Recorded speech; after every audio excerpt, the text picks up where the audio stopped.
Good evening, everybody. I'm John Berman, and this is CNN Tonight. So here's a question. Is Donald Trump finished? I'm not saying he is or should be, but I am saying it feels like that question is part of the national discussion in ways it has never been.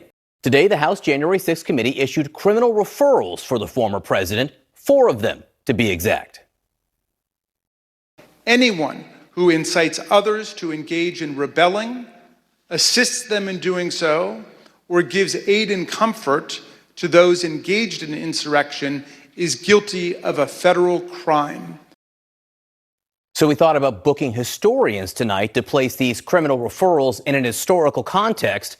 But what's the point? There is no context. This has never happened before. It is sui generis, which is just a snobby, annoying, and Latin way of saying unique. Now, we will discuss the actual legal teeth these referrals have. Spoiler alert, none. But they might represent a marker for a moment when a lot of people figure Trump is just not worth the trouble anymore. On the other hand, when asking that question, remember, we are talking about a guy who was impeached not once, but twice. That was certainly sui generis. So was a candidate revealed to have bragged about sexually assaulting women. Hey, when you're a star, they let you do it. You can do anything. Whatever you want. Grab them by the you can do anything. Sui generis. Or equivocated on marching anti-Semitic white nationalists, or publicly picked Vladimir Putin over his own intelligence services, or asked about injecting light or disinfectant to fight a pandemic. And then I see the disinfectant where it knocks it out in a minute, 1 minute. And is there a way we can do something like that by injection inside or almost a cleaning? Because you see it gets on the lungs and it does a tremendous number of the lungs. So it'd be interesting to check that. Sui generis, ×3. And he survived those. Maybe for Trump, it should be called sui here we go again.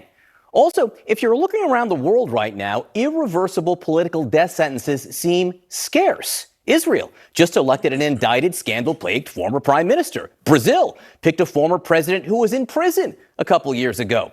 It's the political Monty Python corollary to prescriptions of demise.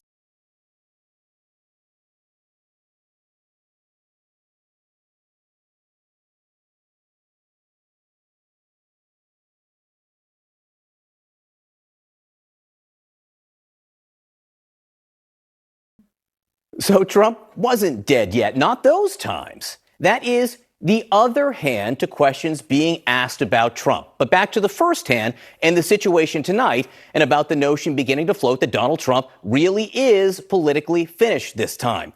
And it's not just the criminal referrals, about which we will soon discuss the legal teeth. Spoiler alert, none. But it's also the midterm election defeat. The Mar-a-Lago dinner with an anti-Semite and a white nationalist, the idea of terminating parts of the Constitution, that all this adds up to someone even Republican supporters don't want to deal with anymore, especially in a world where Ron DeSantis exists. That maybe tonight, Donald Trump is less like the guy on the cart in the Holy Grail and more like Bruce Willis in The Sixth Sense, politically dead, but no one told him. Sorry, I missed the spoiler alert there.